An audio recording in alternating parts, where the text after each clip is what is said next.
Բարև ձեզ հարգելի հայրենակիցներ, ուղիղ եթերում Նոյան Տապանն է Երևանից, հիշեցնեմ, որ ուղիղ եթերի ընթացքում կարող եք զանգարել ամերիկյան 818-977-5321 և հայաստանյան 060-3511-31 հեռախոսահամարներով հարցեր ուղղել մեր տաղավարում գտնվող հյուրին, ինչպես նաև Նոյան Տապանի ուղիղ եթերները կարող եք հետևել Նոյան Տապանի պատրոնում, QR կոդը ձեր էկրաններին է։ Այսօր տաղավարում հյուրընկալել եմ Ազգային ժողովի անկախ պատգամավոր, Միասնական ազգային սահմանադրական կուսակցության նախագահ Հովիկ Աղազարյանին։ Բարև ձեզ, պարոն Աղազարյան։ Շնորհակալ եմ Նոյան Տապանի հրավերն ընդունելու համար։ Պարոն Աղազարյան, ներքաղաքական իրավիճակի մասին խոսելուց առաջ անդրադառնանք այն, որ գիշերը ժամը 3-ին արդեն Միացյալ Նահանգներ եւ Իրան բանակցություններին ընթരാճ Իսրայելը այնուամենայնիվ նախաձեռնեց Իրանի միջուկային ծրագիրը ռազմական եղանակով լուծելու ռազմագործողությանը։ Կան զոհեր, վիրավորներ, այդ զոհերի թվում են նաև հրամանատարներ, գեներալներ։ Ըստ Իսրայելի վարչապետի, այս գործողությունները կշարունակվեն այնքան, որքան որ անհրաժեշտ է խնդիրը լուծելու համար։ Եվ ըստ մասնագետների տարածաշրջանային մեծ պատերազմի մեկնարկը պայմանավորված է, թե Իրանը որչափով կտա պատասխան Իսրայելին։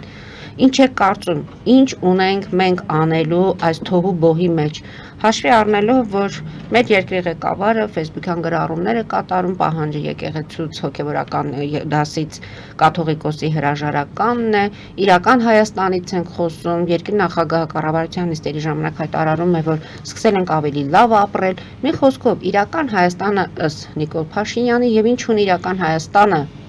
այս պահին կատարելու, հաշվի առնելով, որ Նախիջևանում թուրք-ադրբեջանական զորավարժություններն են։ Նախ ես կասեմ իմ անձնական կարծիքը, որպես քաղաքացի, որպես նաև պատգամավոր, ես իհարկե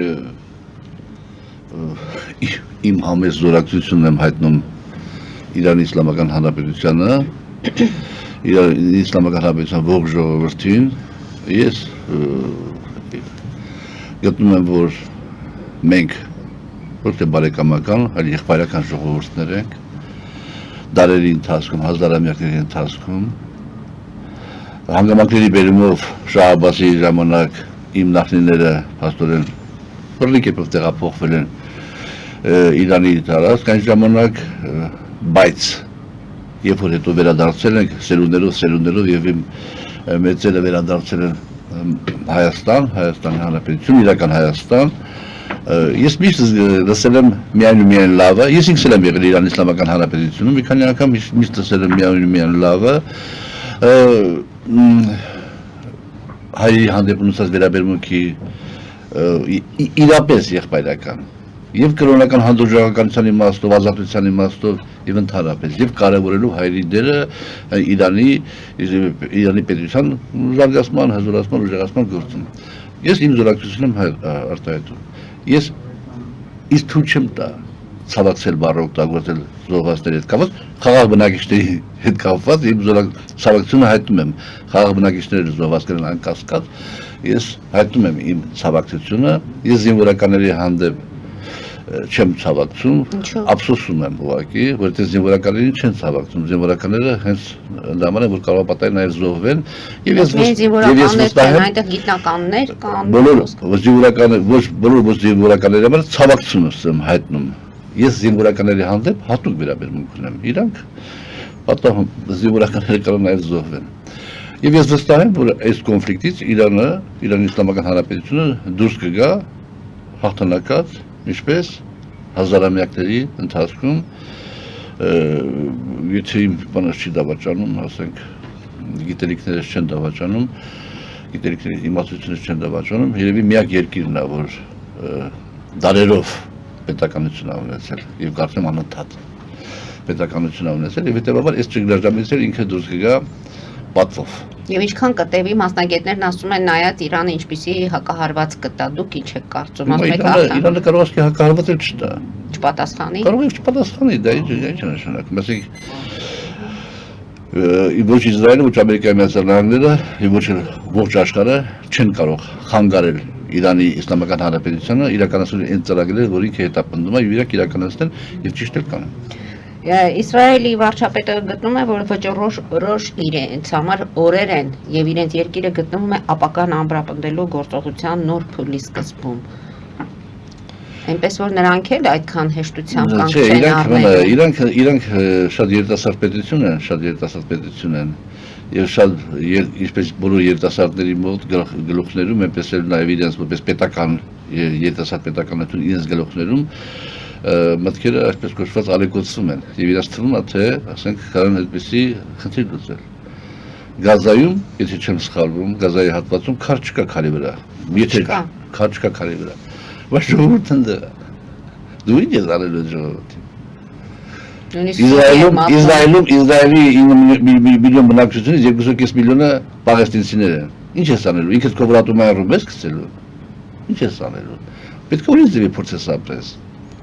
Իսկ Միացյալ Նահանգների դու մի բանարա քեզի դիր ժանդարմի տեղը Ամերիկայի ժանդարմի տեղը տարածաշրջանում ու քեզ պահի դες լեկտիաբար պատասխանանես կլինի որ քիչ հասկանա ոնց արնելու եւ հետո կավապատեսկի հասկանալու հնարավորություններ չունենա Թրամփին էլ է շնորհակալություն հայտնում այս ամենի հետ կապված քանի որ Ինչպես իրենք է նշում, նա անսասան դիրքորոշում է հայտնել Իրանը երբեք չպետք է Իրանին թույլ չպետք է տրվի, որ ձեռք բերի միջուկային զենք։ Այստեղ Միացյալ Նահանգները եւ Իսրայել, այստեղ համագործակցություն դա ոչ Տրամփը կառավարոշի, ոչ Իսրայելը կառավարոշի, Իրանի Իսլամական Հանրապետությունը ունենալու է միջուկային զենք եւ շատ ճիշտ է անելու, որ ունենալու է միջուկային զենք, որովհետեւ ինքը այս տարածաշրջանում փաստորեն շատ մարտահրավերների առաջականգնած եւ հետեւաբար միջուկային զենքը ինչպես բոլոր խելամիտ մարդիկ են հասկանում դա զսպող նպատակ ունի առաջին հերթին եւ հետեւաբար ինքը ունենալու է որովհետեւ ինքը գտնվում է թշնամական շրջապատի մեջ դա ես ճանաչում իր իրավունքը եթե այդպես չի թող ասի Տրամփը թող ասի Իրան ջան մի րոպե կներես Արի մենք հիմա ես Ռուսաստանի հետ միասին հետո Եվրոպայի հետ միասին մեր սա միջուկային զենքերը կվերացնենք, բոլորս կվերացնենք մեր միջուկային զենքերը, խնդրում ենք դու էլ մի արտադրի։ Բայց քանի որ իրանք ունեն, ինքը Ռուսաստանը, Եվրոպան, Ֆրանսիան, Իսրայելը, Պակիստանը, քանի որ իրանք ունեն, ուրեմն ցանկացած պետություն իրավունք ունի դա ունենալու։ Ոչ թե Իրանի Իսլամական Հանրապետությունը, ցանկացած պետության ես իրավունքը ճանաչում եմ։ Դե դա քայլը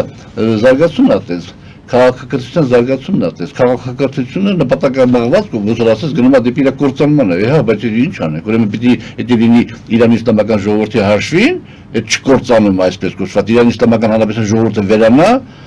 կամ բանը վերանա, Հայաստանը վերանա, ինչա որ որոշ բաների, որոշ աշխարհական ուժերի երազանքներ իրականացվեն, շատ ճիշտ ասել Պուտինը։ Нам не интересен мир без России։ Ուժը պատումն ասում է Մեր ուժը չի պատում, չենք ասում։ Բայց ես ճանաչում եմ, որ յուրաքանչյուր պետության այդ իրավունքը։ Իսկ մենք ինչ ունենք մտահոգվելու, ամեն դեպքում մեր քթիտակի այս ամենը տեղի ունենում եւ զորավարությունները Մենք մտահոգվելու շատ լուրջ պատճառ ունենք, որովհետեւ եթե այս կոնֆլիկտը խորանա, ապա Թուրքիան եւ Ադրբեջանը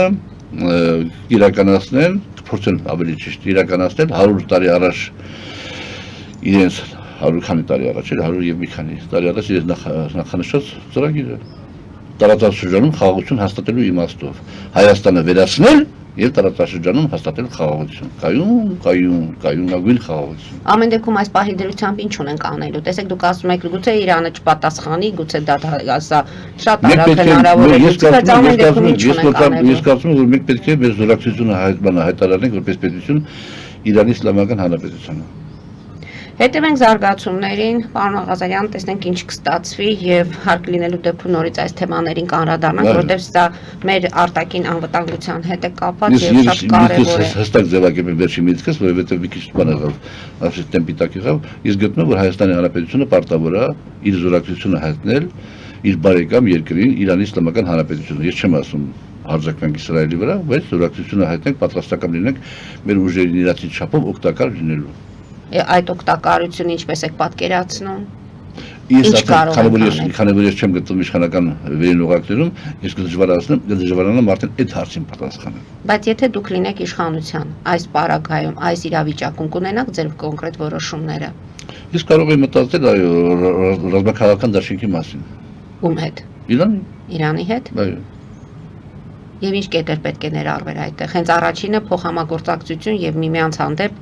ռազմաքաղաքական դաշինքը որն է։ Հիմա Ադրբեջանը եւ Թուրքիան ունեն ռազմաքաղաքական դաշինք, ով հարձակվի Ադրբեջանի վրա, դա նշանակում է հարձակվել է Թուրքիայի վրա, ով հարձակվի Թուրքիայի վրա, դա նշանակում է հարձակվել է Ադրբեջանի վրա։ Մենք այդ կարգի ռազմաքաղաքական դաշինք ունենք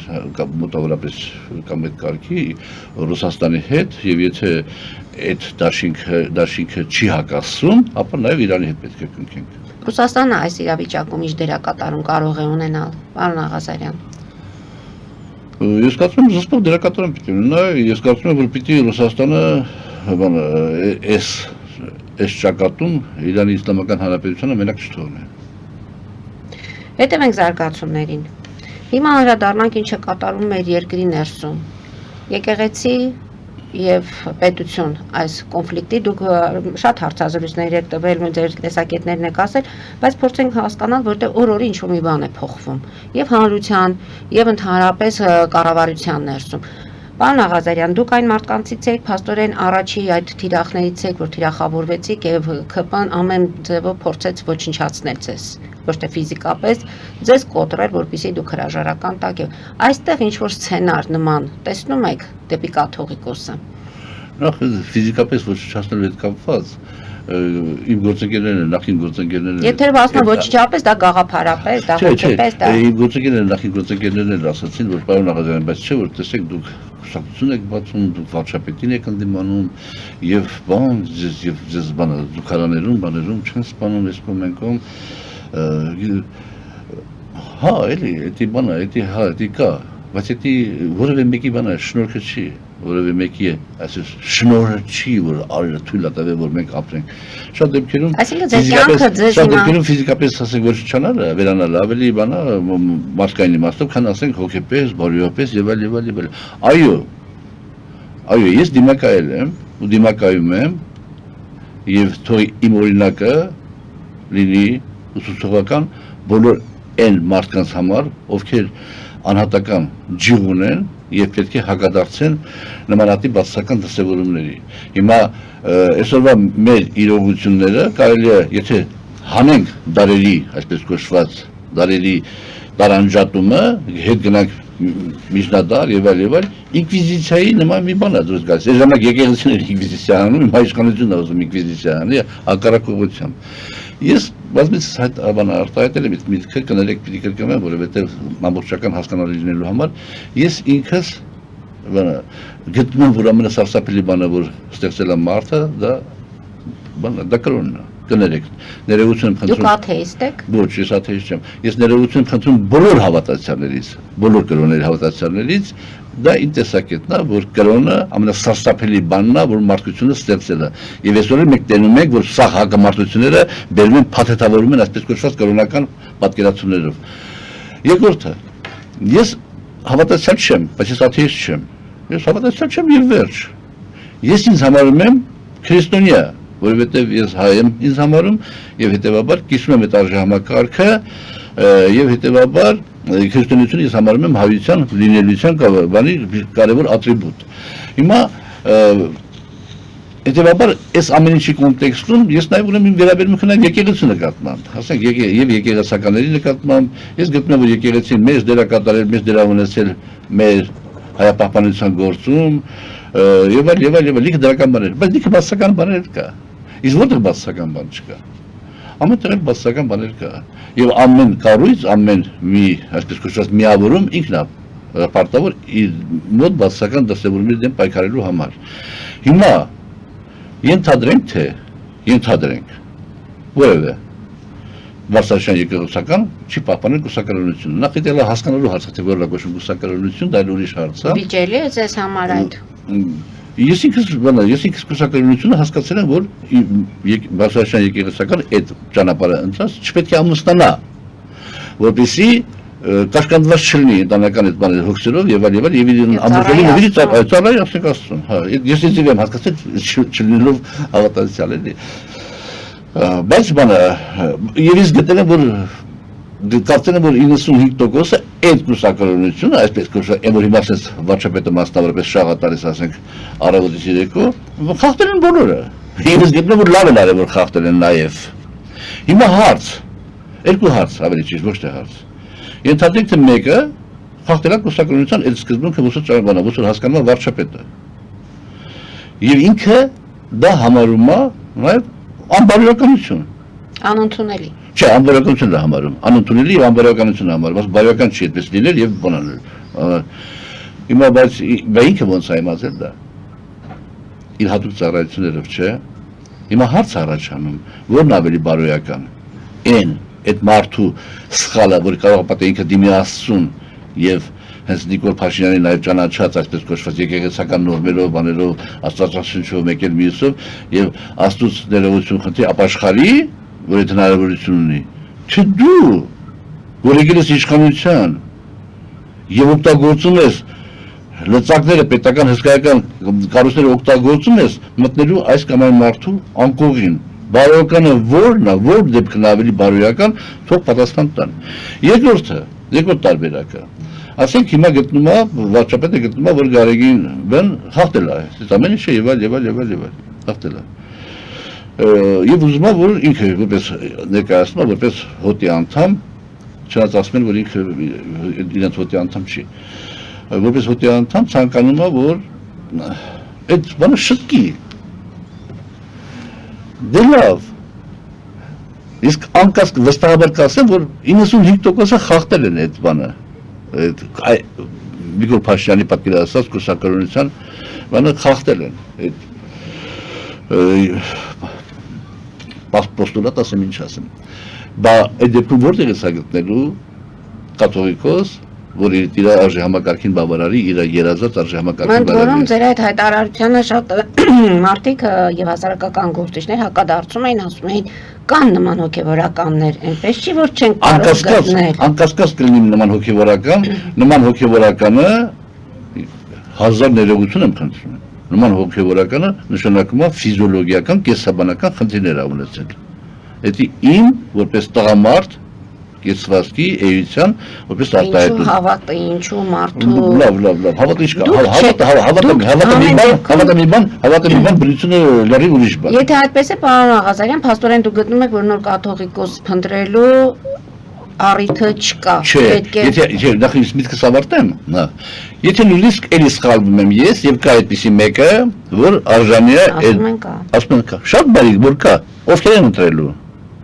Ընտրողների 90%-ը, ես կարող եմ երդվեմ բոլոր աստվածներով, որոնց ոչ մեկին չեմ հավատում, ընտրողների 90%-ը խախտել են այդ կուսակցության նորմը, ով է ընտրելու։ Բայց ձեր կարծիքն է։ Այո, որովհետև չունի որևէ մեկը, այդում նաև վարչապետը, քիթը խոթի եկեղեցու գործերին, այդ իրաց գործերը թող իրենք որոշեն։ Այսինքն եթե կա խնդիր, պիտի եկեղեցին ինքը իր ներսում այդ խնդիրը կարգավորի։ Այո, եթե կա խնդիր, ապա այդ խնդիրը պիտի եկեղեցի կարգավորի։ Ես ինքս ինձ համարում եմ ոչ հավատացյալ, ես ինչ իրավունք ունեմ ինքս խոթեմ այդ բանը, այդ նրբությունների մեջ, այդ գործերի մեջ։ Դա իրենց գործն է։ Կարամ ինչ-որ ձևով օգտակար լինեմ, եթե իմ համեստ կարծիքը, իմ համեստ տեսակետը եւ այլ։ Եթե այսօր համամարտ փորձի վարչապետը գրող ձեռնարկել Գարեգին Բեի նկատմամբ, ես անկասկած կկանգնեմ պաշտպանողների կողքին, որովհետև այդ երևույթը ես չեմ ընդունում, ոչ թե ես Գարեգին Բեին համարում եմ սրբերի սուրբ, ոչ, ես կկանգնեմ պաշտպանողների կողքին, որովհետև դա անթույլատրելի է, որովհետև դա անհանգստություն ունի, որ թելադրանքը դրսից։ Դուրս գանք Արճատև գովազդային դադարի, նոր դրանից հետո կշարունակենք պարոն Աղազարյան մեր հարցազրույցը։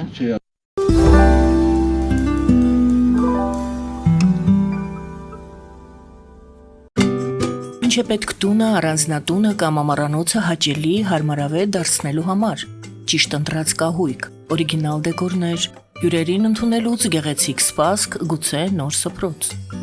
60-ից ավելի ճանաչված եվրոպական բրենդների ինքնատիպ, չկրկնվող եւ մատչելի ընտրանին Fortuna Home and Country House խանութ սրահում։ Նորավոճ սպասք եւ կահույք հորեկա բնագավառի համար, տեքստիլ, տնտեսական ապրանքներ, ամեն ինչ գեղեցիկ կյանքի համար։ Ընտրեք այն, ինչ վաղուց փնտրում էիք Fortuna Home and Country House-ում, ձեզ համար եւ որպես նվեր ձեր մտերիմների համար։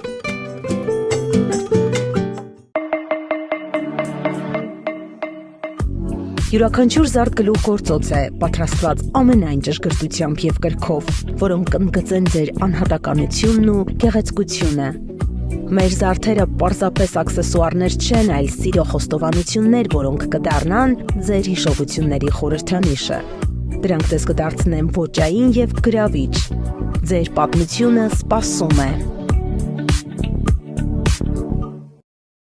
Ֆելիչե ժամանակակից ատամնաբուժական կլինիկա։ Այստեղ հարմարավետությունն ու խնամքն առաջնային են։ Այստեղ կիրառվում են ատամնաբուժական ամենաժամանակակից տեխնոլոգիաներ, ճշգրիտ ախտորոշում, արդյունավետ բուժում, նուրբ փորձառություն եւ անհատական մոտեցում։ Սկսած սովորական մանրուքներից մինչև առաջադեմ ընթացակարգեր, այստեղ դուք գտնվում եք բարձր որակավորում ունեցող եւ փորձառու ատամնաբուժական մասնագետների ձեռքերում։ Մեր բարեկամական եւ հյուրընկալ անձնակազմն այստեղ է յուրաքանչյուր այցը հաճելի դարձնելու համար։ Ֆելիչե, ձեր առողջ եւ ամենաերջանիկ շպիտը սկսվում է այստեղից։ Եկեք եւ բացահայտեք նորարարության փորձագիտության եւ կարեկցանքի կատարյալ համադրությունը։ Երևան շիփինգ, սենսացիա ստեղ, հա։ Այո, ճիշտ եք եկել։ Սանդրոցներ Երևան ուղարկելը $2.99 օթանավով։ Այո, Իսկ եթե դոլար ուղարկես, դոլար ստանան։ 1%, հա։ այո, Իսկ որ տանեն տուն հասցնեն, էլի 1%, հա։ 2%։ Երասը ծրի է, էլի։ Ժողովուրդ սենսացիա, ծրի է։ Նորթ Հոլիվուդ կլենդել։ Jackpot հագուստի վաճառակենտրոնը վերաբացվել է Թահանգա քաղաքում։ Նոր տեսականի, նոր արժեքներով ու նոր զեղչերով։ Եվրոպական հագուստ եւ կոշկեղեն կանանց, տղամարդկանց եւ երեխաների համար։ Օծանելիք, ճամպրուկներ, պայուսակներ, գիշերանոցներ, գոտիներ եւ դրամապանակներ։ Մեծ ապրանքատեսականի, մեծ զեղչերով։ Համեցեք Jackpot Թահանգայում։ Հասցեն 7057 Foothill Boulevard։ Հեռախոս 818 813 2252։ Jackpot։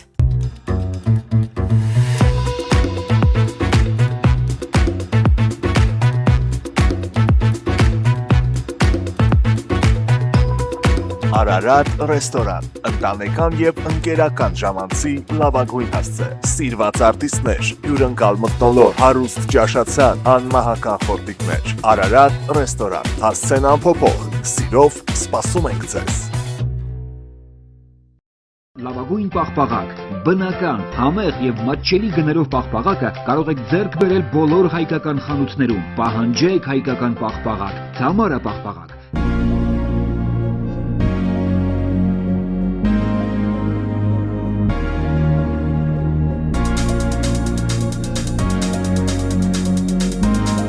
Տպագրեք ձեր գիրքը Նոյան տապան տպագրատանը, ինչպես նաև թերթեր, ամսագրեր, բուկլետներ եւ այլն։ Հասցեն քաղաք Երևան, Իսահակյան 28 առաջին հարկ։ Հեռախոս Հայաստանից +374 55 50 90 52, ԱՄՆ-ից 818 967 567։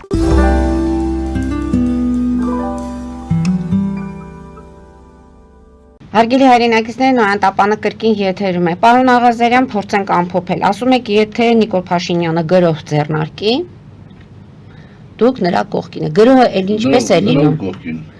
Փաշինյանի այս հարցում։ Փաշինյանի կողքին։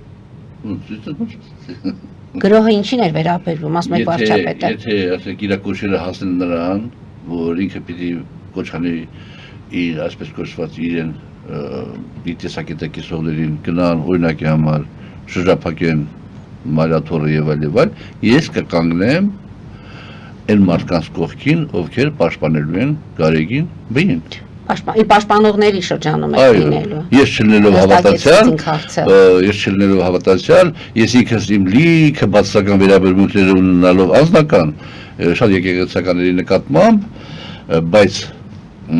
պետք չի, ասենք, ամեն ինչը հատվածային եւ ըստ նպատակահարմարության ասենք կիրառել, դա անթույլատրելի եմ համարում ես, եւ ոչ թե անթույլատրելի եմ համարում ինքնանպատակ, այլ ես դա մեծ վտանգ եմ զգում։ Եվ սա կապված չէ, որ դա Գարեգին երկրորդն է կամ Նիկոլ Փաշինյանը, ով ուզում է լինի, նման դեպքում դուք եկեղեցու կողքին եք լինելու։ Եվ հաճույքով եւ մեծագույն հաճույքով կլսեմ վարչապետի առաջարկությունները, օրենսդրական, սահմանադրական ճանապարհներով այս կամ այն կերպ այդ հարաբերությունները կարգավորելու։ Օրինակ ես գտնում եմ, որ կարելի է օրինագիծ ընդունել, որպեսզի հստակեցվի ֆինանսական թափանցիկությունը եկեղեցու։ Օրինակ ես դրան համաձայն եմ։ Օրինակ ես գտնում եմ, որ պետությունը պետք է տեղյակ լինի, թե եկեղեցին ինչ հարստություններ ունի։ Գանձարանների պարունակության մասին։ Ես դրան կողմնակից եմ, բնականաբար դրան կողմնակից եմ, որ դա տեղի ունենա, որպեսզի ես ինչ իմանամ, Կարապատայի վաղը չեմիսորը կաթողիկոս դառնա մի անձ, որը Հռոմի պապ եղել ծովահեն, եթե պատմության մեջ դեպք եղել Հռոմի պապ է դարձել ծովահեն մեկը։ Եվ այդ կուսակրոնության հետ կապված էլ կապ ունի այդ եկեղեցու հարստությունների հետ։ Այդ եմ ասում, ես դա եմ ասում։ Եկեղեցու հարստությունը տիրապետել, որ պետությունը կարողանա վերահսկի, որ ասեք եղած բնօրինակը չփոխեն, ստանեն ծախեն ինչ-որ մարդիկ, մի վատ կաթողիկոս ներեգություն եմ խնդրում, մի վատ հոգևորական, եւ տեղը դնեն, ասենք կեղծը։ Պետությունը այդ կարգի, ասենք ես համաձայն եմ բնականաբար, որովհետև դա նաև եկեղեցու սեփականությունը լինելով համաժողովրդական ողջ ժողովրդի սեփականությունն է եւ փառք Աստծո որ պատվարժան մարդիկ այդ սեփականությունը պահում են, փայփայում են, տեր են կանգնում, բայց նորից եմ ասում կարող է լինել իրավիճակ որ բանն է։ Հետևաբար պետությունը ֆինանսական թափանցիկություն այդ ամեն ինչի տեղյակ լինելու հետևի թե ոնց են, ասենք գումարները ծախսվում արդյոք ճիշտ նպատակին են ծախսվում, վերանորոգվում են, ասենք պատմամշակութային արժեք ունեցող շինությունները, բաներ եւ այլն։ Դրանք կողմնակից են։ Այցերին էլ պետք է կաթողիկոսի այցերին էլ պետք է հետևի պետությունը։ Այցերի որտեղ։ Օրինակ գնաց Մինսկ կաթողիկոսը եւ սա էլ դարձավ քննարկման թեմա։ Տեղյակ պահի բաներ որ Տեղյակ պահելուց բացի Նիկոլ Փաշինյանն ասում էր, քանի այդ երկրի ղեկավարը Լուկաշենկոն է, մեր հարաբերությունները չեն կարող լինել նորմալ։ Հիշեցրեք, հիշեցնում ենք 44-օրյա պատերազմի։ Երբ Նիկոլ Փաշինյանը այդ հայտարարությունը արեց, որ քանի Լուկաշենկոն է մենք չեն գնալու, ես ողջունեցի այդ հայտարարությունը, ես ինդիկատիվ ունեի պետական այրերի մասնախոսքը, մեր մասին է խոսքը։ Եկեղեցին ինչ գործ է, եկեղեցու հոտի մի հատվածը Բելարուսիայում է գտնվում, չէ՞ դա տենա իր հոտը ոնց է վրշի։ Թե մենակ ծառայի Նիկոլ Փաշինյանին որպես սաղմոսներ շատ արտասանող, ինքն ավելի հավատացյալ է, ինք ավելի հոտի ամենահոտավորն է։ Եկեղեցին իր կաթողիկոսը հոտ ունի ամբողջ աշխարհում եք սփռված, ցավոք սրտի հիմա այդ ավերի իրողությունները եւ ինքը պետք է հոտին տերություն անի։ Ճիշտ քաղաքական գործիչը, ճիշտ պետության ղեկավարը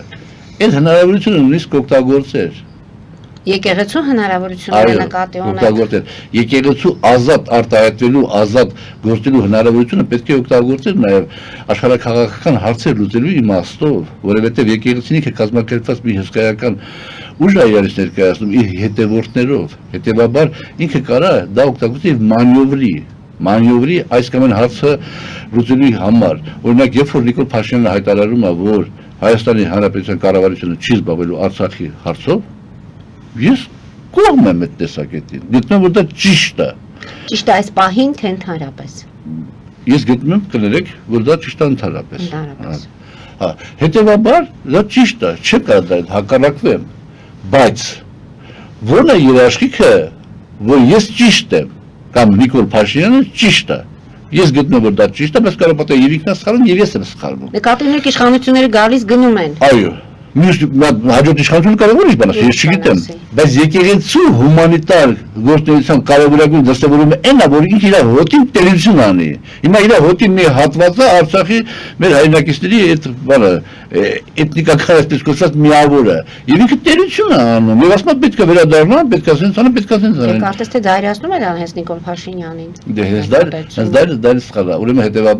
հետեւաբար վաղ ամիսօրը ավելի սարսափելի որոշում կարող է պատահի կայացնի Նիկոլ Փաշինյանը եւ այդ որոշում սարսափելի որոշում կայացնելու ճանապարհին եկեղեցին կարող է պատահի համախմբող դերակատարությունն եւ թույլ չտա այդ որոշումը կայացնի։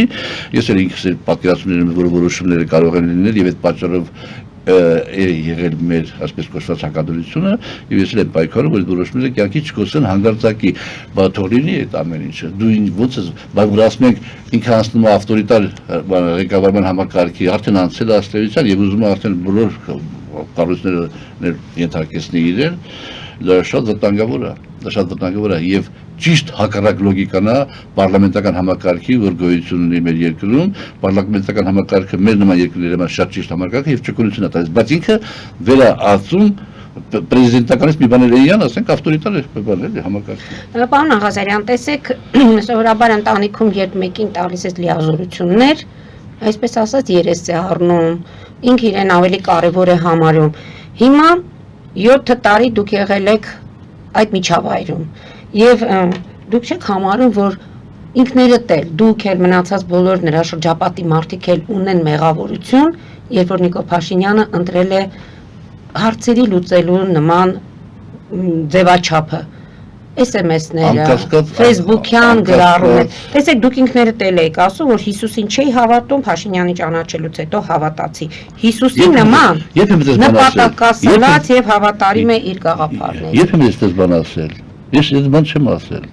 Ես ասել եմ հետեւյալը։ Ես չեմ հավատացել Հիսուսի գոյությանը։ Երբ որ ճանաչել եմ Նիկոլ Փաշինյանին, այդ ժամանակ մտածել եմ, որ հնարավոր է, որ Հիսուսը գոյություն ունեցած լինի։ Այդ իմաստով Նիկոլ Փաշինյանը ավելի շատ ազդեցություն ունեցել իր վրա, քան եկեղեցին։ Այսինքն ես անհավատս մտածել եմ, որ կարող է, ես ձեր եմ ասել, ես ասեմ, որ մտածել եմ, որ կարող է պատահի Հիսուսը գոյություն ունեցած լինի։ Հարություններն մյուս բաներին չեմ էլ հավատում, հիմա Նիկոլը չի ուզում մարնի։ Ես ձեզ եմ ասել։ Ես չեմ էլ զղջում այս խոսքերի համար։ Այո, մենք բոլորս մեղավոր ենք եւ ես էլ ունեմ իմ մեղավորության բաժինը, բայց ես ստե թույլ կտա ինձ ասել, որ ամենակիչ մեղքը իմն է, որովհետեւ ես ժամանակին կանգ եք առել։ Ոչ, ես ժամանակին նաեւ պայքարել եմ դրա դեմ։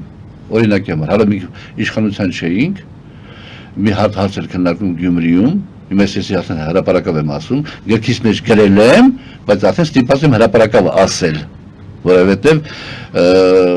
բաները պետք է ասես, որպեսզի հասկանալի լինես։ 16 կամ 17 թվականներ,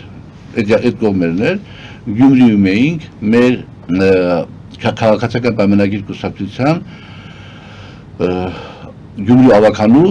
առաջին համարի տանն էինք, Արթուր Համբարձումյան, իմ լավ բարեկամ։ Ես տանն էինք Նիկոլ Փաշինյան, Սուրեն Պապիկյան, Արայիկ Հարությունյան, Ռոմանոս Պետրոսյան, Արարատ Միրզոյան, Արթուրը, ես երևի մեկ-երկու հարց էինք քննարկում եւ ես զգացի, որ Նիկոլ Փաշինյանը սրտով չի, հələ իշխանության չենք, սրտով չի, այս կոնֆերանսիկ, տեսա որ բան է, ճնշում է գործադրում, որպեսզի բան անի, հասնի նպատակին։ Ես նայեցի, այս աչքով եմ նստած, ես նայեցի իրան, ասեցի, պարոն Փաշինյան, այս ձևով են ծնվում Վազգենները, Ստալինները եւ Հիտլերները։ Նկատի ունեք իր պահվածքից ելնելով։ Այո։ Ես դրանից հետո հետևողական պայքար տարել եմ։ Ես անվստահություն եմ հայտնել Նիկոլ Փաշինյանին, երբ որ ինքը խմբակցության ղեկավար էր, երկխմբակցության ղեկավար էր, անվստահություն եմ հայտնել վարչության նիստի ժամանակ, հարց եմ բարձրացրել, որպես անվստահություն ներկայացնենք Նիկոլ Փաշինյանին, որովհետև սենց բաներ անում, որը չի կարելի։ Ես մի 20 հոգու, 30 հոգու ներկայությամբ եմ նմանատիպ բաներ, այսինքն ես անդադ այդ գծի վրա եմ եղել։ Եվ կներեք էլի 1000 անգամ ներողություն, ստիպում եք որ ասեմ, որովհետև մի քիչ գեղեցիկ էլ չի, որ դա ասվի։ Գեղեցիկ չի, ես ներողություն եմ խնդրում ամբողջ աշխարհից։ Ես ներողություն եմ խնդրում ես դիտողներից, բայց պիտի ասեմ։ 3 տարի անընդհատ ես հարց եմ տվել։ Բանակցությունների ընթացքում, պարոն վարչապետ, պարոն Միրզոյան, քննության առարկա հանդիսանում է արդյոք փախստականների վերադարձի հարցը։ Միշտ ստացել եմ բացասական պատասխան։ Եվ դա ինձ բավարարել է։ Բայց կամաց զգացնել, որ այդ պատասխանները ավելի ծանոթացած էին հնչում, ոչ ավելի վստահ էին հնչում։ Եկավ անցած տարի փետրվարը, հունվարի 6 փետրվար։ Կալանավորվեց Արեն Սիմոնյանի եղբոր կինը։ Մանկահասակ երեխաների մայր։ Դա անհասկանալի մի երևույթ է, ոչ թե Արեն Սիմոնյանի եղբոր կինն է։ Երևույթը անհասկանալի մի երևույթ էր։ Եվ ես գիտեմ ինֆորմացիա վարչապետը տեղյակ դրանից եւ ոչ մի բան չի ձեռնարկել։ Միակ ես եմ եղել, որ խմբակցությունում այդ հարցը բարձրացրել եմ, ներկայացրել եմ իրերի վիճակը, որ դա անթույլատրելի է, եւ խմբակցությունը միաձայն որոշում է կայացրել, միջնորդել, որպեսզի փոխեն խափամամիջոցը։ Ես ինչ հանցագործություն չի տեղի ունեցել։ Փոխեն խափամամիջոցը, տնային կալանքն իր բալիկների հետ լինի, բալիկները չեն հասկանա, որ մաման տնային կալանք է, թե ինչ է։ Տան այն ասում մոտ է։ Իսկ եթե կալանավորեն, բալիկները կհասկանան, ես ուր է մեր մաման։ Բայց դու ձեր մարդկային խիղճը, բարոյականությունից եք խոսում եւ այլ։ Առկասելով ասեմ, որ իմ այդ դատական գործը вообще բան է եղել, ասեմ, փլուզվել ոչ մի բան չկա, վերջի շտրիխներն այդել կավարտվի։ Հետո եկավ Եվրոպան, հետո եկավ Եվրոպական անդամության հետ կապված հարցը։ Մենակ ես դեմ խոսացի, առաջի քննարկման ժամանակ չեմ ասում մենակ ես դեմ եղա, մենակ ես դեմ խոսացի, հայտ ներկայացնելու հետ կապված, մեկ շաբաթ հետո նորից քննարկում եղավ եւ բոլորը դեմ եղան։ Ես չխոսացի արդեն։ Նույնիսկ այն մեր գործընկերները, որոնք եվրոպական մասիկ տրամադրություններ ունեն, գտնում են, որ ժամանակը վրա է, պիտի սպասենք։ Նիկոլ Փաշինյանը ինչ արեց։ Իր Եվրոքվեի բանը խաղացրեց, բերեց թիմի կանգնեցրեց փաստի առաջ, հիմա օրենքներն ընդունվել է, եւ Պուտինին ասում է, դե ինչ օրենք է, բանը, ինչ է, ինչ։ Կներեք, ես նվաստս կարամ անեմ հետևյալ գնահատականը, որ Նիկոլ Փաշինյանը անհանգստություն է ունեցել, որ ես կարող եմ պատահի X պահի խոչընդոտ հանդեսանամ այս կամ այն որոշման ընդունման հետ կապված, մասնավորապես փախստականների վերադարձի հետ կապված, ինչի մասին արդեն թմբկահարում է ազգային ժողովի նախագահը, թմբկահարում է բառից բուն իմաստով ազգային ժողովի նախագահը, հա ինչ է, թող վերադառնան եւ այլ։ Դա Հայաստանի վերջն է, ոչ թե 300,000 գան, 300 հոգի կգան Սևանի ափի գյուղերից մեկում կապրեն, մի որոշ ժամանակ հետո կոնֆլիկտ կլինի, եւ այդ կոնֆլիկտը մարելու համար Թուրքիան զորքեր կմտցնի, դեսանտ կմտցնի այնտեղ, որպեսզի ցույց տա Հովիկ Աղազարյանի նման սրիկաները սեփ խրեն հայ եւ ադրբեջանցի ժողովրդերի բարեկամության մեջ։ Արևմտյան Ադրբեջանի։ Այո, ու բանկանի, որ Նիկոլ Փաշինյանը ասում է Արևմտյան Ադրբեջան չի լինելու Հայաստանում, նայես քեֆդ գալիս է, այս ներքին տարագում այլ որ Արևմտյան Ադրբեջան չի լինելու Հայաստանում։ Մեկ էլ մի րոպե հետո ասում է, հա ինչ փախստականները կարող վերադառնան գան ապրեն, բաման։ Բայց դա նույն բանն է, դա նույն բանն է, դու իբրև ցույց ես տալիս որ այդպես ինչ է, այդ նույն հարցը դասում։ Եվ այդ 300 հոգի այդ կոնֆլիկտի պատճառով թուրքական զորքերը կլինեն դեպի քանի 200 հոգի կլինեն խաղաղություն կապահովեն եւ բոլորը կհասկանան որ Հայաստանը ճակատագիրը Նախիջևանացումն է եւ կամաց սիրուն սուսպուս առանց արյունի, առանց բանի բոլորս կգնան գլոսեր, ոսկովներ Եվրոպներ։ Եթե կարողանան գնալ։ Չէ, գնանք։ Ես կարծում եմ Էրդողանը բանը ժամանակակից բանը, ժամանակակից ասենք բանը։ Քաղաքագործիչ է ինքը ցույց տա որ ասենք։ Այսինքն պարոն Աղազարյան, այս սցենարը կաթողիկոսի հետ կապված դուք նմանեցնում եք շատ հարցերում ձեր ապրած այդ անցած ու ճանապարհի հետ։ Դե հիմա կներեք Մարդու մասին ակնհայտ ձեռնոց են նետում հանրային դիտույթում։ Դա սարսափելի է։ Ով ինչ ուզում է, խոսում է, մարդուն կամ պաշտպանում են, կամ չեն պաշտպանում, այսինքն բանակների են արժանանում։ Ինչ որ տեղի անեցել իմ հետ, ասենք ասենք պահերալու ես մտածում եմ թե ոնց եմ այսօր ասենք ոտքի վրա, ասենք ինչ որ տեղի անեցել իմ հետ եւ տեղի անանում իմ հետ, դա շատ սարսափելի է։ Եվ ստեղ ասենք ոչ պետական ռեպրեսիվ ապարատը օգտագործել մարդուն ոչնչացնելու համար, դա բանը դա մարդկային է։ Հիմա ես ասենք ունեցա շատ հասարակական լայն պաշտպանություն ունեցա եւ նաեւ մի քիչ ես մի քիչ ուրիշ ձևի եմ դիմանում եմ։ Միասշարքային մարդուն իրանք կուտեն ուղղակի։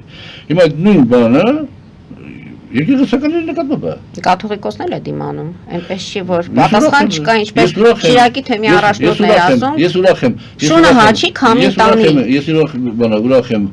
իրանց այդ բանի համար եւ կարծում եմ որ նաեւ փուչուրիկ բանը ունեցել նաեւ իմ դիմանալու այսպես կոչված օրինակը եւ շատ ուրախ եմ դրա համար որ դիմակայում են։ Հիմա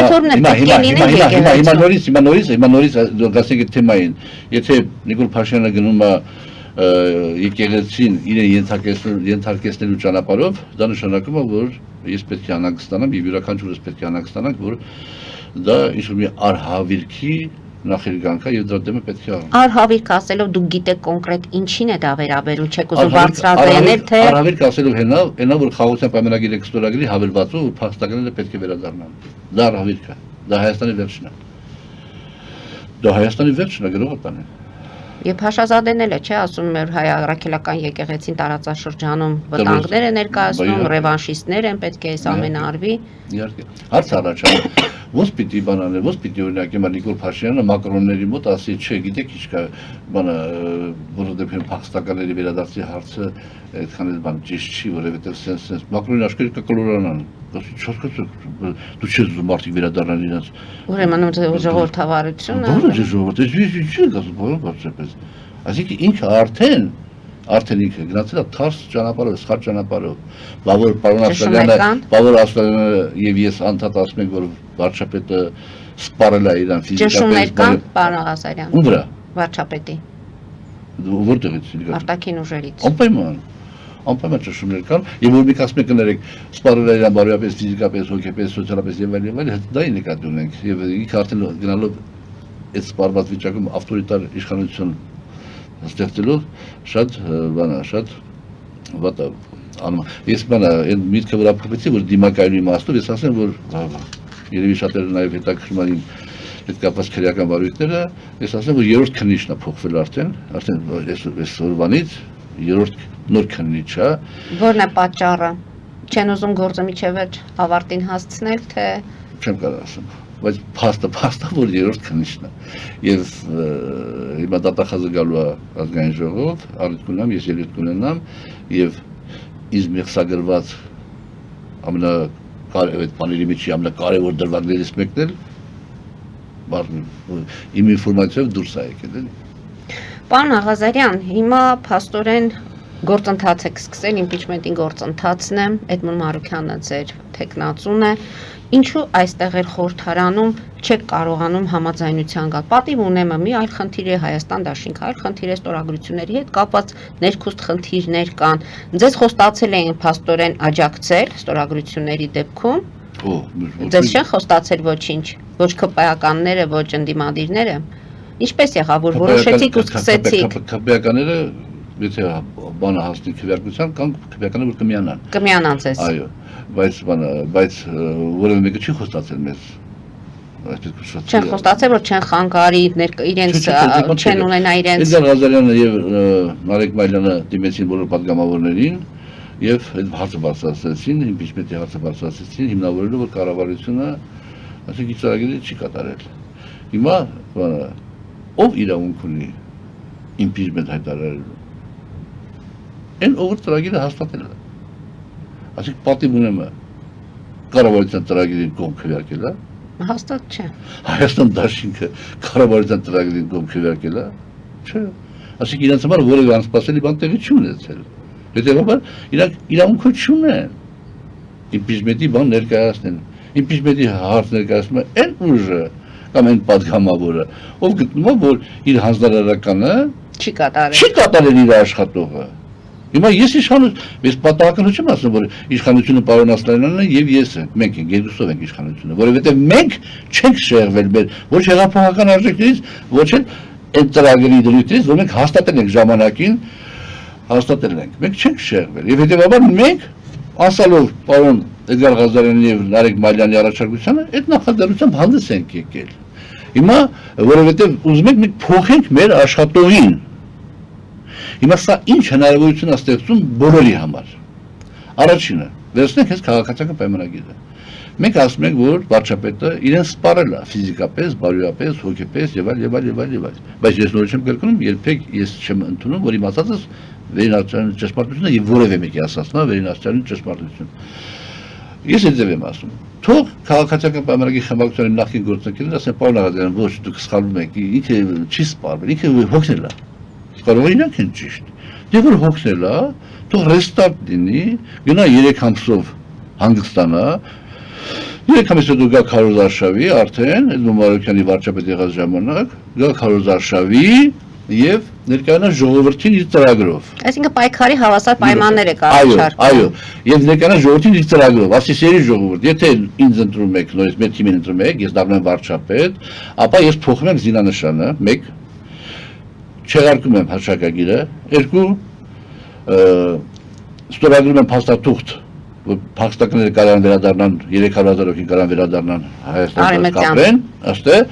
եւ ամենակարևորը սերի ժողովուրդ ես համանadrության նախագիծը ուղարկելու եմ Ալիևին, Ալիևը վիզդադանին նոր դնեմ հանրաքվեի։ Թող ինքը այդ ծրագրով ներկայանա ժողովրդին։ Դաշնակցությունը Ռոբերտ Քոչարյանը, Սերժ Սարգսյանը թող ներկայանան ժողովրդին հետևյալ ծրագրով։ Սերի ժողովուրդ, մենք գալիս ենք իշխանության եւ 2-3 օրվա ընթացքում լուծում ենք Արցախի հարցը, մի քիչ կհանգստանանք, 2-3 օր կհանգստանանք, դրանից հետո կնշենք մեր հաղթանակները եւ կգնանք Ղարսի, Սուրմանլուի բանի հետևից։ Իրանք թող այդ ծրագրով ներկայանան։ Ես օրինակի համար եթե հասցնեմ այդ վիճակին կամ իմ բովնակիցներով միասին, մենք ենք հանդիսանք ուրիշ ծրագրով, էսա պատմական հայրենիքի, մեր մեծ հայրենիքի մի հատվածի վրա մենք ստեղծել ենք պետություն եւ ամեն ինչ պիտի անենք այդ պետությունը կայացնելու, զորացնելու, ուժեղացնելու համար։ Թող ժողովուրդը ընտրի։ Ինչ ես նեղվում, պարոն վարչապետ։ Ինչ ես նեղվում, հարգելի իմ նախկին գործընկեր։ Այսօր վարչապետը անմարտկային ճնշումների տակ է։ Անմարտկային ճնշումների տակ է, արտաքին, ներքին, մարտահրավերների ճնշումների տակ է, թող այդ 3 ամիս հանգստանա, ռեստարտ անի, անելու չկա իր ճնշելու հնարավորություն չունենա Էրդողանի միջոցով կամ այլ միջոցով, թող ասի ախպեր, всё, իմ միջմետ է եղել։ Մի քիչ սպասեք, որ բան չի, պաժար չընկավ, կստորակներ խաղացան պայմանագիրներն կանակ, թող դա հանգստանա մեկ քիչ բռնի, դենա ճիշտ է իր ճանապարհը, թե չէ ներկայացնի ժողովրդին։ Պատիվ ունեմ Հայաստան դաշինքը քանի տարի է երազում են 1 տարով իշխանությունը փոխեն, կարգի բերեն երկիրը եւ գնան ընտրությունների։ Այդ տալիս եք այդ հնարավորությունը գրողը տանի։ Տալիս եք, այդ մոմենտում դառնում է Հայաստանի Հանրապետության վարչապետ 7 ամսով, 6 ամսով, 5 ամսով դառնում է Հայաստանի Հանրապետության վարչապետ։ Ինչ է տեղի ունենում։ Քաղաքացիական պայմանագիրը Նիկոլ Փաշինյանի գլխավորությամբ զրկվում է վարչական ռեսուրսներից։ Մենք բոլորս մեր ծրագրերով ներկայանում ենք եւ գնում ենք ընտրության ձևավորում ենք նորագույն պատմության մեջ ամենալեգիտիմ իշխանությունը եւ ուժեղ իշխանությունը։ Հա, պարոն Աղազյան, շատ գեղեցիկ եք ասում, բայց ախր դուք Նիկոլի ծրագիրն եք, պրոյեկտն եք։ Դուք եւ պարոն Ասլանյանը Նիկոլ Փաշինյանի պրոյեկտն եք։ Հիշում եք, որ դուք Նիկոլ Փաշինյանին համատում եք Աստծո հետ, Էվանի Քրիստոսի հետ։ Հա, հիշում եք, որ դուք իր պրոյեկտն եք։ Նիկոլ Էդմոնն Նիկոլ երկուսն է, ճիշտ եք գրողը տանի, ճիշտ եք, պարոն Ասլանյանը եւ ես Նիկոլ Փաշինյանի պրոյեկտն ենք, ենթադրենք։ Էդմոն Մարուկյանն ավելի Նիկոլա, քան Նիկոլա, ենթադրենք։ Բայց երբ որ մենք ենք համաձայնության, մի փոխ վարչապետը ձերը կլինի, մի փոխ վարչապետը Էմանսը կլինի, մի կարևոր արտաքին գործերի նախարարը կլինի մատ ուրիշ մեկը, անվտանգության խորհրդի քարտուղարը կլինի մեկ ուրիշ մեկը կլինի հավասարակշռված իրավիճակ եւ մենք գնանք կտրությունի тут причем тут есть un проектն եմ դու նայի ճանապարհը քեզ ընդունել թե ընդունել չի չեմ համաձայնում չէ հələ բայց գանաձայնվեն Վահար լավ պարոն Աղազարյան հիմա դուք ինչ եք երկու ոտը կողմի կոշիկի մեջ չեք համաձայնում եւ չեք ստորագրում չեք դարձնում 6-ը 8 որ Հայաստանի 8-ը դարձնի 36 չենք անում, որովհետև իմ կյանքի պայքարը եղել է դրա դեմ, որ 95 թվականից սկսած մինչև 18 թվականները բոլոր ընտրությունները կեղծվել են եւ այդ մարտիկ այդ ուժերը որոշները пассив, որոշները ակտիվ մասնակցություն են ունեցել այդ ընտրությունների կեղծման ճանապարհին։ Հետևաբար պարոն Ասլանյանը եւ ես չենք գնում այդ ճանապարհով, որովհետև եթե գա իշխանության այդպես կոչված վարչապետ դառնա ոչ թե իշխանության գա պատիվ ունեմ կամ Հայաստան դաշինքը, ապա Հայաստանում կստեղծվի մթնոլորտ անմիջապես կայծակնային արագությամբ, որ մենք վերադարձել ենք հին եւ բարի ժամանակներին, շագերտների մեջ եւ բոլորս գնում ենք դեպի ընտրություններ, մեր ավանդույթների համաձայն։ Մենք չենք ուզում կաշառքով, համոզելով, հիմա այստեղ ինչ է տեղի ունենում։ Քաղաքացիական պայմանագիրը վստահ է պարոն Ասլանյանի եւ Հովիկ Աղազարյանի կեսվածքի վրա, նրանք էլ Իրակին անհանգստություն ունեն, որ մենք պրոյեկտ ենք, բայց պարզ վերլուծությունը ցույց տալիս, որ նույնիսկ պրոյեկտներու դեպքում ինչ է լինելու, ինչ լինելու։ Մի անգամ 16 թիվներ, թե 14 թիվներ, երբ Փաշինյանը դուրս ծանոթացել, զրուցում էի, բան հարց տվեց, ասես պարոն Աղազարյան։ Ինձ ասում եմ, որ ես բանի պրոյեկտն եմ, Սերժ Սարգսյանի պրոյեկտն եմ, ինչ կասեք այդ մասին։ Ձեզ դա չի անհանգստացնում։ Ասում պարոն Փաշինյան, եթե ձեր նպատակը Այնա որ Սերժ Սարգսյանին թույլ չտանք, որ երրորդ անգամ գա իշխանության, որպեսզի լեգիտիմացնենք մեր պետականություն եւ այլ, իմ նպատակները դա, ապա դուք Սերժ Սարգսյանի պրոյեկտն եք, պրոյեկտը չէ, եթե մենք հեռացնում ենք Սերժ Սարգսյանին, եթե չի հետաքրքրում։ Ինձ Բայց փորձը ցույց տվեց, որ հեռացնելուց հետո հետևանքները չեն կարողանում վերացնել, եւ պրոյեկտները չասենք, օրինակ համար թե գուզեն հանգամանքը, որ միջև հիմա ինչ չեն սպանել, դա համար ենք ձեռք բերում։ Չասենք, լիքը լավաներ կա, լիքը լավաներ ա եղել, բայց մենք մսխում ենք։ Բայց ունեք անհանգստություն ունեք, մսխում եք։ Ձեզ չեն սպանել, բայց կարող է մի օր վթարի Աստված հեռու տանի, Աստված վթարի ենթարկվեք։ Դե բան չեմ ասում, բայց չէ, ես այդ իմ հեգնանքով, ոչ թե հեգնանքով այլնից ասեցի։ Չէ, դուք իրողությունն եք ասում, պարոն Աղազարյան, այնպես չի, որ ինչ որ բան սխալ եք ասում։ Հասկացանք, լավ թողնես լինի, բան չեմ ասում, բայց լիքը լավ բաներ եղել է։ Այն հանգամանքը, որ ընտրությունները չի կեղծել, դա շատ լավ է, բայց հիմա մենք նաև դա ենք մեղսելու։ Դա ենք մեղսելու եւ արդեն մենք պետականությունը կորցնելու վտանգի առաջ ենք կանգնացնելու։ Մենք ես կարծում եմ impeachment-ի մեր ծրագիրը հաջողելու է ձեր Էդու Մարուկյանի տարբերակով հաջողելու է։ Ես պատրաստ եմ ուղիղ եթերով բանավիճել։ Մուսեր Սարգսյանն էլ է ասում հաջողելու է, այնպես որ տապալված չի։ Հասկացանք, չէ, իրանց չի հաջողելու։ Ես պատրաստ եմ ուղիղ եթերով իմ կարծիքով իրանց չի հաջողելու։ Ես պատրաստ եմ ուղիղ եթերով ամենապատասխանատու մեկի հետ բանավիճել եւ թող ինքը համոզի, որ իրաց տարբերակը ավելի ընդունելի է, մենք պարոն Ասլանյան հետ փորձենք վերանայել մեր տեսակետը։ Ես էլ իմ հիմնավորները կբերեմ։ Դե թող լինի այդ քննարկումը։ Հասկանալի է, իրանք հավես չունեն Նիկոլի պրոյեկտի հետ նստեն, սեղանի շուրջ քննարկեն եւ այլն, բայց դա սա լոլոներ են։ Եվ այն մարդիկ, որոնք ուղիղ իմաստով կամ անուղիղ իմաստով կեղծել են ընտրությունները, մաս են կազմել ընտրությունների կեղծմանը, իրավունք չունեն այդպիսի դիրքորոշում ունենալու։ Պարոն Աղազարյան, impeachment-ի գործընթացներ կհետևեն, կտեսնենք ինչ զարգացումներ կլինեն։ Ամեն դեպքում ինչու չեք տալիս հավանություն Սերժ Սարգսյանի թիմակիցների ընտրած վարչապետի թեկնածուին։ Որովհետև այսօր Երևան չեն եկել նոր հանգամանքներ, որ մենք պարոն Ասլանյանը եւ ես փոխենք մեր դիրքորոշումը այն է, որ մենք չենք համագործակցելու Սերժ Սարգսյան, Ռոբերտ Քոչարյան առանցքի շուրջ հավաքված քաղաքական ուժերի հետ։ Անկախ նրանից ով կլինի այդ դեմքը, տեսեք Սերժ Սարգսյանն ասում է դեմքերը կարևոր չէ, կարևոր իշխանափոխությունն է։ Դե հիմա ես նորից եմ ասում, չեն եկել։ Եթե օրինակի համար Սերժ Սարգսյանը առաջարկի, որ վարչապետը լինում պարոն Աղազարյան վարչապետը լինելու է անունը Դավիթ Համբարձումյանը, ում ես շատ հարգում եմ, գնահատում եմ, բոլոր մյուս պաշտոնները դուք եւ պարոն Ասլանյանը կառաջարկեք օրինակի համար։ Կարող է ես մտածեմ։ Ասիդ, եթե իրաց համար նպատակն է որ Նիկոլին հեռացնենք իշխանությունից եւ գնանք արդար թափանցիկ ընտրություն։ Ձեր նպատակն է, որովհետեւ ոչ միայն հեռացնել, այլ նաեւ չվերարտադրվել իրենց։ Ես համաձայն եմ, թող իրանք գան ասեն պարոն Աղազարյան, Էդմոն Մարուկյանը դառնում է վարչապետ։ Էս պաշտոնները, էս մարդիկ են ելնում։ Համաձայն եք։ Մտածենք, ասենք համաձայն եք, կամ չի կամ ասենք ես մեկին խնդրում եք փոխեք, ես մեկը թող լինի։ Մտածենք։ Հակառակը Դավիթ Համբարձումյանը դիմա վարչապետ, պարոն Աղազարյան, 7 ամսով ոսով դուք եք ասում, ինչ եք կռիվանում։ Բոլոր պաշտոնները դուք եւ պարոն Ասլանյանը վիզա եք դնում հեսօրվանից նորենալ նշանակում պաշտոնի համաձայն եք, մենք կմտածենք անմիջապես։ Այսինքն բայց այդ դիրքորոշում ունենալ, որ մենք մեր կյանքի պայքարը գցենք մի կողմ եւ հանուն այն բանի, որ ես իմ քրեական բաներից ազատվեմ, բանանեմ պայքարեմ այն մարդիկ անիշխանության, որ տասնյակ տարիներ ընտրությունները կեղծել են, ես չեմ անի դա։ Ես չեմ անի դա, ուզում եմ բանտերում էլ փտեմ։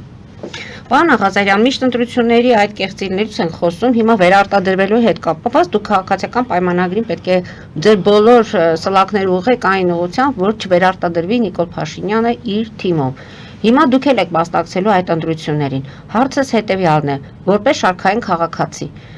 ինչ եք արել այս ընթացքում, որ ձեզ ընտրեն։ Նկատի ունեմ, 3 դեպքերն եմ վերցնում դպրոցներում անչափահասների միջև դանակահարության, սպանության փորձերը։ Այս վերջի շրջանում բավականին դրանք շատացել են։ Ավտոբուսի վարորդին են ծեծում են շտապօգնության բժիշկներին, այսինքն իրավական դաշտում այդ գործողությունները, սպանություններ, բռնություններ, այս ամեն այնքան է շատացել դպրոցների հետ կապված։ Վերցնում ենք անվտանգության այդ ոլորտը, մնացածը կրթության ոլորտում, թանկացումները 4 կողմից, թոշակները չբարձրացան, տրանսպորտի հետ կապված պայքարը մղեց բնակչությունը, տրանսպորտը մնաց նույն գինը, բայց կարծես թե սպասարկումը, հələ հիմա էլ որոշում են ընդունում, որով որ չվճարի, պետք է տուգանվի եւ այլ։ Ինչու պետք է ընտրեն, դուք եք դառնում հին։ Այս հանրությունը ոչ հին է ուզում, ոչ նախկին է ուզում, ոչ Նիկոլ Փաշինյանի շրջապատից որևէ մեկին է ուզում։ Ինչու վստահել ձեզ գնալ ընտրությունների առանց կեղծիքի, թեկուզ ընտրել այն մարդկանց, ովքեր ազգային ժողովում են եղել եւ այս 7 տարիների ընթացքում հասարակությունը չի տեսել իր մաշկի վրա այդ, ինչպես Նիկոլ Փաշինյանն ասում, լավ ապագան։ Հիմա էլ է խոսում ապագայից, ասում ապագան նախագիծ է, եթե ապագա չունենանք, առաջ չեն գնա։ Հաջողություններ են դրանք։ Կարծես վերջում փիլիսոփայական մտքերի են կանցել։ Գիտեք ինչ կա, ես երիտասարդ տարիքում երբ որ 30 տարեկան պատգամավոր էի Գերագույն խորհրդի, երբ որ քննարկումներ էր լինում, Բայց այն ժամանակները լրիվ ուրիշ է, Չէ, գաղափարական։ ուրիշ բան եմ ասում, շատ բան չի փոխված։ Բոլորը գալիս են հայրենիքը փրկելու։ Բոլորը գալիս են ընտրության, որպեսզի ծառայեն ժողովրդին։ Ոչ մեկը չի գալիս ընտրության, ասում է՝ «Սիրելի ժողովուրդ, ինձ ընտրեք, որպեսզի ես ձեր հերն անիծեմ, թալանեմ, գողանամ, բռնաբարեմ, չգիտեմ ինչա»։ Ոչ մեկը բան չի ասում։ Բոլորը ասում են՝ «Նայեք ինձ, նայեք իմ աչքերին, տեսեք, դուք իմ աչքերը փրկում»։ Ինչքան ես անկեղծ եմ խոսում, ինչքան ես անկեղծ, մեկ է ջղանանում եմ վիրավորական բառեր եմ օգտագործում, ներող կլինեք, ընտրեք, որ ես փրկեմ հայրենիքը։ Էդի բոլոր ժամանակների, բոլոր երկրներում, ոչ Հայաստանում։ Բոլոր երկրներում այդպես է։ Ինստիտուտները պիտի աշխատեն։ Ինստիտուտները մի հատ մեծ սկավառակ պիտի լինի, որ անդադ պատատվում է, եւ այդ թեթև հատիկները որ կան, թռնեն սկավառակից դուրս, մնան ծանրերը, որոնց իրեկվա խոսքը այսօրվա խոսքի հետ հակասության մեջ չի մտնում։ Օրինակ, Էլինին այդ տխրահարճակ իմ հայտարարությանը, որ Նիկոլ Փաշինյանը ճանաչելով, ես մտածել եմ, որ Քրիստոսը գոյություն ա ունեցել, կարող է պատեհ գոյություն ա ունեցել։ Այո, հետևաբար ես միշտ ինչ որ ասել եմ, պետք է նաև պատասխան տամ։ Մի հետայաց որ նայեմ, պետք է ամեն մեկը պատասխան տա։ Հիմա ես էլի միշտ այդ գծի վրա եմ պատասխան տալիս եմ, ինչքան որ կարողանում եմ։ Ուրեմն ինչ եմ ասում։ Չի կարելի ասես գիծ քաշել, ուղիղ գիծ քաղաքականության մեջ։ Եվ ասել այստեղ մենք ենք, այնտեղ դուք եք։ Վերջ, գնացեք ընդ, դուք չեք գնանք, դուք գնանք, ու սկսեն ռմբակոծել։ Բայց այդ գիծը ձեր ժամանակ է, չէ՞, քաշվել սպիտակ, սև, հին, նոր, նախկին ներկա։ Այս գիծը ոչ թե ուղիղ գիծ է, այսինքն սա զիգզագ է, կոպիտ ասած։ Զիգզագ, իրար մեջ մտած։ Այստեղ ես քո հետ համաձայն եմ, այստեղ ես քո հետ համաձայն չեմ։ Այստեղ ես քո հետ համաձայն եմ, այստեղ ես քո հետ համաձայն չեմ։ Այդ ձևի պետք է լինի։ Հիմա որ ասում եք ինչ պիտի անեք, որ ասեք բանը գալ իշխանության կամ խոսեք։ Ուրեմն 96 թվականին Դաշնակցության, ես այն ժամանակ Գերագույն նախագահների դաշնակցության ջանքերով եւ Պարուր Հարիկյանի եւ էլի Արամ Սարգսյանի, Լենսեր Աղալովյանի, Վազգեն Մանուկյանի, Պարուր Հարիկյանի, հատկապես Պարուր Հարիկյանի ջանքերով միավորումը տեղի ունեցավ։ 15 օր առաջ միավորումը տեղի ունեցավ եւ փաստացի ընտրություններում դեմոկրատիան պարտվեց։ Հիմա մենք առաջ ենք քաշում նմանօրինակ մի ծրագիր։ Քաղաքական դաշտի այն ուժերը, որոնք իրաց ոչ Սերժետ են ասոցիացնում, ոչ Նիկոլ Փաշինյանն ասոցիացնում, հավաքվում են մի ծրագրի շուրջ, ընտրում են վարչապետի թեկնածու, որը պետք է, եթե իմպիչմենտը չլինի, եթե իմպիչմենտը չկայանա, ընտրում են մեկ հոգու վարչապետ, ով պետք է ղեկավարի երկիրը 1 տարով,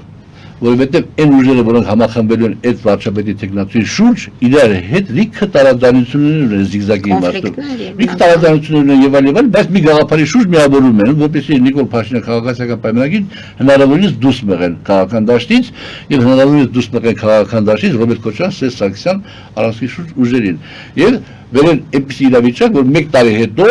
վարչապետությունից 1 տարի հետո նորից գնանք ընտրությունների արդեն ամեն մեկը ներկայանա կամ խմբավորումներ առաջանան, դաշինքներ առաջանան, ներկայանան իրենց ծրագրերով եւ այդ ծրագրերով գնանք ընտրությունների ձևավորենք իշխանություն։ Այդ բանի վրա ենք մենք աշխատում, հիմա այդ գաղափարի վրա ենք աշխատում պարոն Ասլանյանի հետ եւ այսօր այդ իմաստով ունենք շատ կարեւոր հանդիպում։